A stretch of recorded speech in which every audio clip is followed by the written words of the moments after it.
Hi. Okay, so I'm going to try to make this lecture as simple as possible. The other one was a little lengthy due to the videos, but I like to kind of integrate them into the lecture so you have an opportunity to view them in kind of a lecture style format. Too bad you're not a part of it. It would be cool, kind of like a normal classroom setting. Anywho, welcome to Module 7, Lecture 11, Part 2, Meeting Standards Through Curriculum Designs for Teaching the Gifted. So, well, when I mention standards, I'm not actually talking about the standards of our state, Nevada. I'm actually referring to the National Association for Gifted Children. So you'll see at the bottom of the screen here me pulling up these items, including the curriculum, because I want to make sure we're all aligned. So yes, we have our state standards, but there are also areas that there's standards for nationally that I think are important to incorporate into your activity and also curriculum planning, which I didn't mention at the beginning of the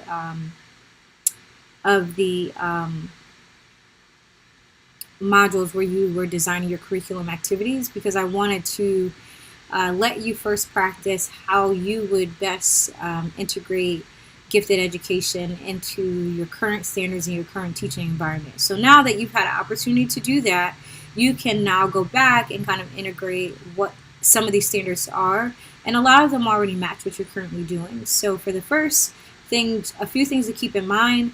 The National Association has areas of giftedness that they've addressed in these ways: intellectually gifted, academically gifted, leadership, performing, visual arts, and then creatively gifted. So these standards help to support programming through a set of expectations that they have for all gifted and talented programming efforts around the United States. There are a total of 6 standards, and I'm going to walk you through them, and then I'm going to show you some examples. Now, obviously, I can't show you all of the curriculums, but they are attached to the resources section, and they're incorporated within this module for reading. So feel free to look at them, download them, view them later. The purpose of having them in is to show you how people have done it, and then give you an example so that as you build your activities, you can go back, reconfigure your outlines if you ever use them, and then match them better with the standards that you have. Because obviously, we're all teachers. We create our content and our curriculums, if we're able to, around the standards of our state. But if you do have gifted students or students who are performing at the AP or even the honors level, these are standards that you should integrate and consider as you're creating content for them to learn from. So let's jump right into it, and let me just show you here. So I thought it was pretty interesting that the state, it does have funding and everything, but it doesn't particularly mention mandates, and like we kind of talked about before with the research that we looked at, and specific guidance. But they do have these set of standards that they assume that all the gifted education programming efforts are ascribing to. So just really quickly, and I'll have this at the bottom to show you the curriculum examples. So the first standard is learning and development. Here, I had the thing pulled up, but obviously not. Let's get that here.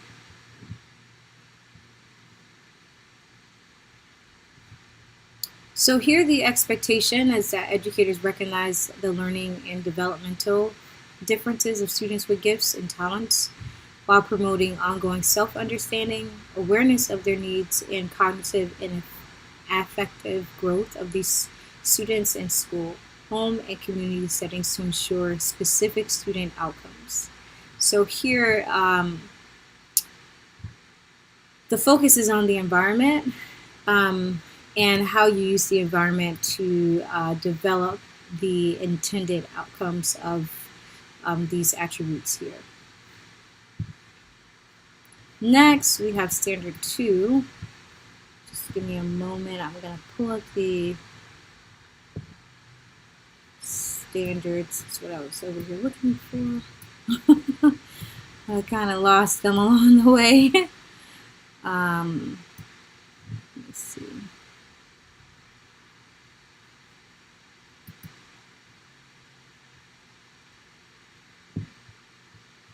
I had them up and then they kind of disappeared. Okay, let's see.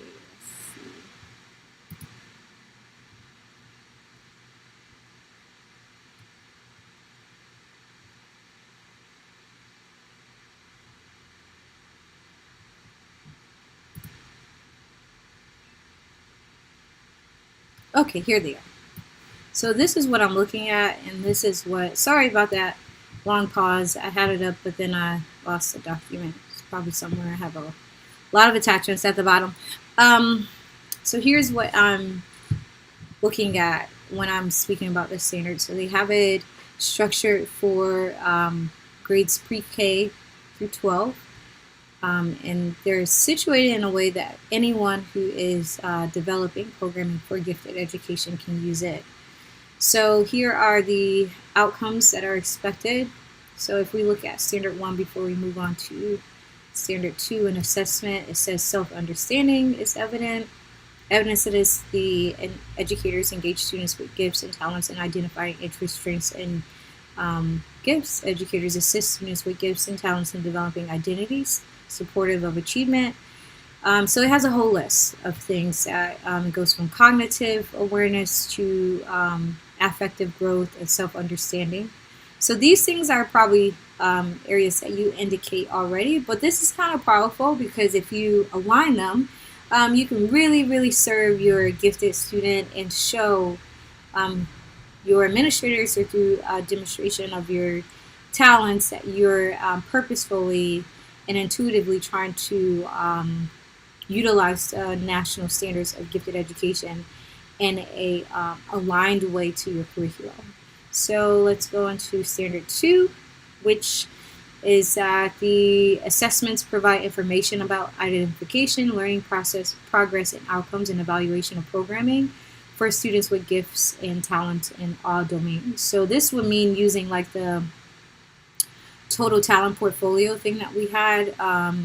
It can mean any other thing. I know that there are GATE assessments, but it would be that open dialogue where you identify how the assessments are being utilized to better the student, better the gifts of the students and the talent. So it says identification, all students in grades pre-K through 12 have equal access to comprehensive assessment systems that allows them to demonstrate diverse characteristics and behaviors that are associated with giftedness. And that can be shown in a variety of ways. So I'm not going to read through all of it, but I'll try to tap back into that as we go through each standard.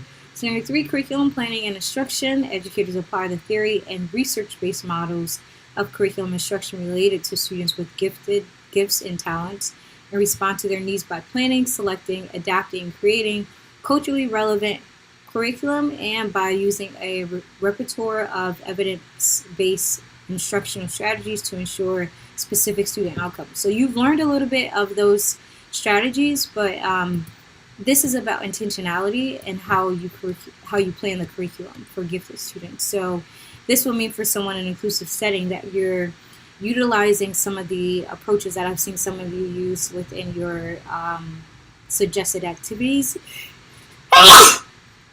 Excuse me. Oh boy, trying to hold back a sneeze is almost impossible. I'm allergic to like 80 different trees, so please excuse me. But when curriculum planning and trying to figure out the best instructional approaches, especially within an inclusive setting, you can use the gifted education approaches and then just tear it down. Because then that way you're recognizing the needs of your gifted students through your planning while addressing the needs of your inclusive setting students through your planning as well. So it'd be a lot of tiered lesson planning, but it is possible. It says here, educators use local, state, and national standards to align and expand curriculum and instructional plans. And this is why I'm showing you the actual standards, because you can just put them in. Where you see your standards-based things as far as content, you would then add in the standards for Standard 3, for example, for gifted students, or Standard 3.1.2. And these go through a plethora of different things that you can use. I mean, they're very vague to a certain extent, but they're open to a lot of different approaches that I've already seen you using through your curriculum outlines and lesson activities. And those will be coming back shortly. The grading is just difficult to grade throughout the week as people are turning in things, so I wait until Sunday. But talent development is under this section as well, where students with gifts and talents become more competent in multiple talent areas and across dimensions of learning. So you would have to design curricular and cognitive, affective, aesthetic, social, and leadership domains that are challenging and effective for students with gifts and talents. So this is kind of like where you're adding in all those elements that I was discussing throughout the course, where you're engaging them on multiple levels, and this is kind of like a checkpoint to make sure you're doing that. So you would ascribe to this, if you use this standard, you would ascribe to this area of the standard here. So let's take a little bit of a break and look at some of the, some of the curriculum plans, and I'm going to walk you through some of these briefly. Just stretch this one out to make sure that it's a little bigger for you. So this one is from Mason City Schools, and they do kind of an interesting job at just zooming this in.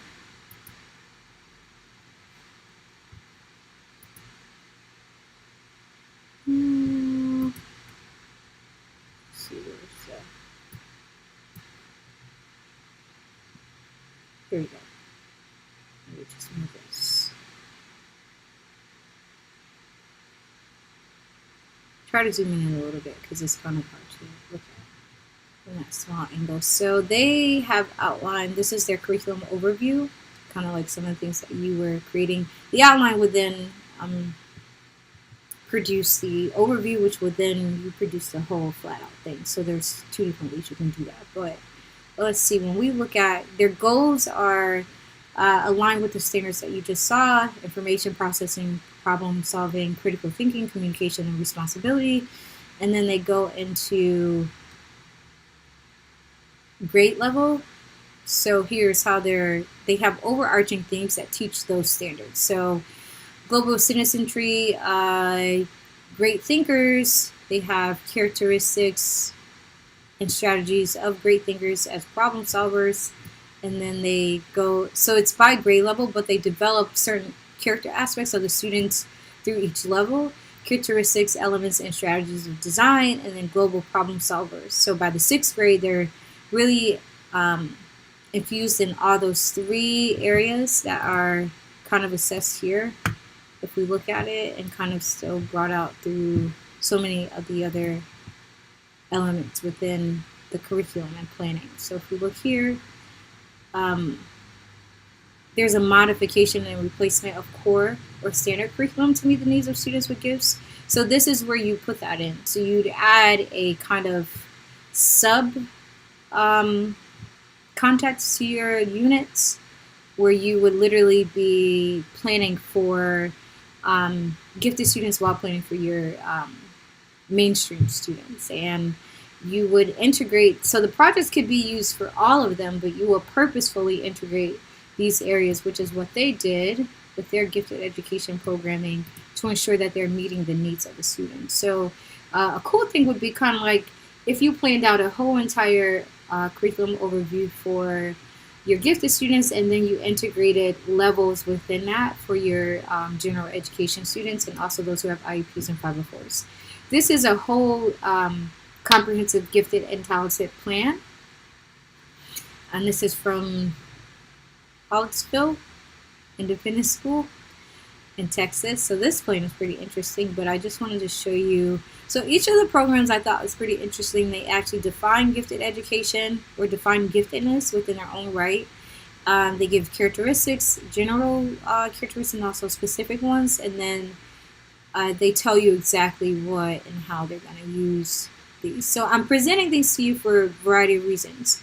Number one, I know that a lot of you stated that you don't have funding, or you don't have some management of gifted education within your school, meaning that majority of you, if you have gifted students, it's on you to serve them. So these examples serve as models and also information resources that you can kind of copy to make sure that you're addressing the needs of your gifted students. So let me just go down really quickly.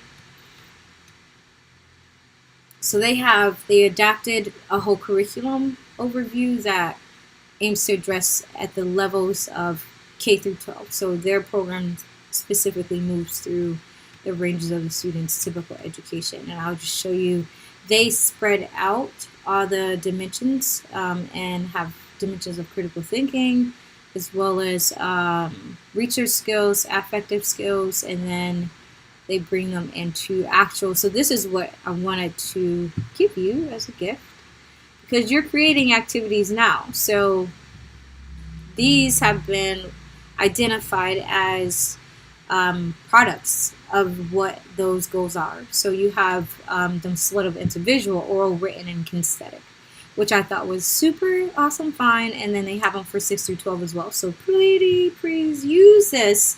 Don't not use this example. I thought this was pretty cool because it gives the educator a way to know what to implement or not implement. And then the last one was from City of St. Charles, and this is a curriculum for gifted students for grades 1 through 12 as well. And this one is a little different, where it breaks it down. Similar thing. They break it down in an area of the desired standards. So elementary, they explore the world. Intermediate, middle school, they explore ideas. And then high school, they explore possibilities. And they do a lot of the explore self-advocacy in this area. They do, every level serves the purpose of growing them. So you could adapt these levels to your particular level and then try to kind of mingle in what has been done and what can be done in your circumstance. So these are pretty awesome. I like the way that they split them up and put them in categories based on where the students are. And this is the full curriculum overview. So you see suggested activities and ideas, essential questions. So this is why I'm presenting this to you, because you can kind of grab some of these things because they've been tested and proved as things that actually are working and structured to meet the standards. So you don't have to think that you have to do it all on your own. Take some of the thinking work out of your hands and attribute it to someone else. I think that the best thing about education are the gifts that we put out there for each and every one of us. So don't feel bad about snagging some of those ideas while you are creating your own activities. Next, learning environment. So this one was a crucial one, and we talked about the learning environment for gifted students and how it should be diversified if they're in an inclusive setting. But here they say learning environments foster personal and social responsibility, multicultural competence, and interpersonal and technical communication skills for leadership in the 21st century to ensure specific student outcomes. So here it's like hypersensitive, where you are consciously thinking about how the environment is set up. And if you're in a environment where it's predominantly one race over another or one culture over another, you may have to do a little bit more work with the multicultural competence aspect. Maybe use some of the suggestions that I presented to you in the lecture part 1.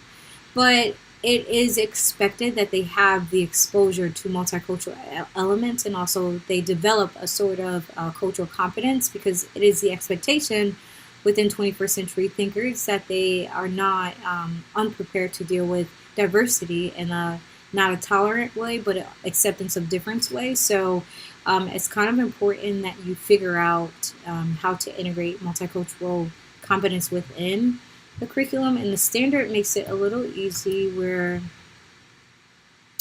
says here they provide opportunities for self-exploration, development, and pursuit of interest and development of identity, supportive of achievement through mentors and role models.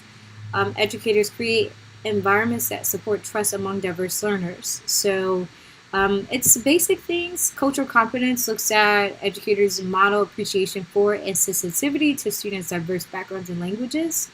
Educators censor discriminatory language and behavior and model appropriate strategies. So some of these things are self-reflective, meaning that you kind of open the field for not tolerance but acceptance of difference, and you have a positive outlook on diverse populations, cultural language, and you kind of integrate that. I like the poetry example from the previous lecture where it showed the actual language written in Chinese, the Chinese language, which I think it was, I'm not sure if that was Mandarin or not, but and then the English version, because that would be a great example of educators providing an opportunity to show a respect for and a sensitivity to other languages, meaning that we're not going to just show you the English version of this poem, we're actually going to show you its native language, and maybe in that way setting the tone for a level of respect for the artistry that is prevalent in other countries, that even if they're in a different language, they're there to be recognized. So I thought that was pretty cool. Let's continue on. We have a few more left, and I'm trying to end this before 30 minutes. Okay, next we have programming. So this may not be something you can change, but if you see a high volume of students who are gifted and talented, this may be something you would discuss within your school. Educators are aware of empirical evidence regarding the cognitive, creative, and affective development of learners with gifts and talents, and programming that meets their concomitant needs. I had to look that up because I was like, what is that? And it's just their overall needs that they will require for you to address. They're connected. So it's not just one thing, it's like a continuance of their needs and development over content, social, affective. Educators use the expertise systematically and collaboratively to develop and implement and effectively manage comprehensive services for students with a variety of gifts and talents to ensure specific student outcomes. So this is about the intentionality of what you're doing in regards to your planning. Sorry, I moved on a little bit too fast, but it's from a programmatic perspective.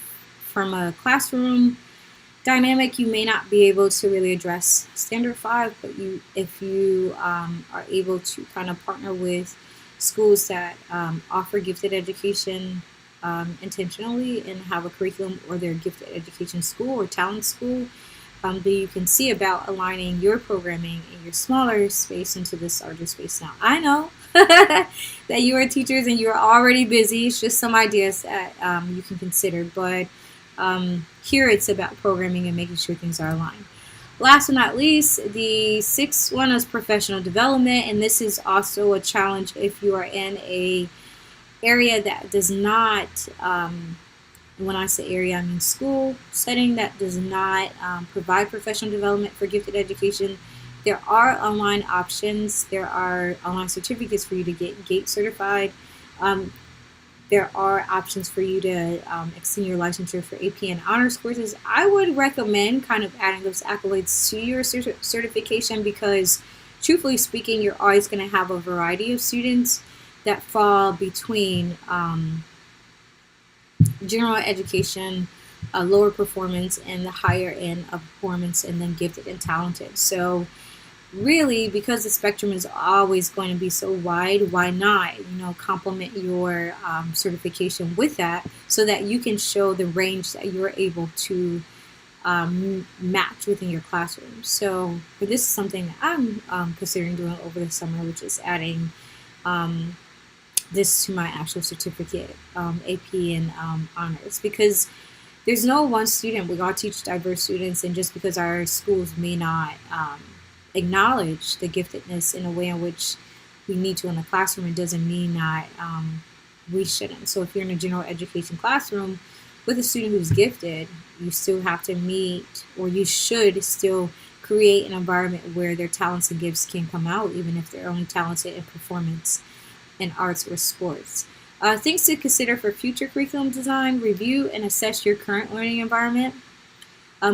Due to the variance of funding and also the way programming happens within our district, don't feel bad that your version of what you create is different from what you see out there.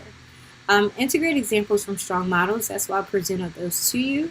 And also use the gifted and talented standards for programming as a guide to create standards for curriculum. So you may not have huge support, but there are a lot of assets that are virtually out there that you can tap into. So don't feel like you're at this alone. Also that you have to create everything on your own. So this concludes this lecture. From this, you should be able to take standards, suggested activities, and put them into the lesson that you're creating. You can also adapt and adjust the curriculum that you have created to make it more sound and aligned to the standards nationally. And this also should have given you a little bit of some ideas regarding how to move forward in your next year as you prep for, even though we're ending this year, but as you prep for the learning environments that you may be exposed to teaching gifted and talented students, or you may see someone who has gifts and talents that you want to grow and you need the skills to do that. So these, I hope, give you the pathway to start that process. Okay, if you have any questions, please let me know. And this ends the lecture series for Unit 8, Module 7.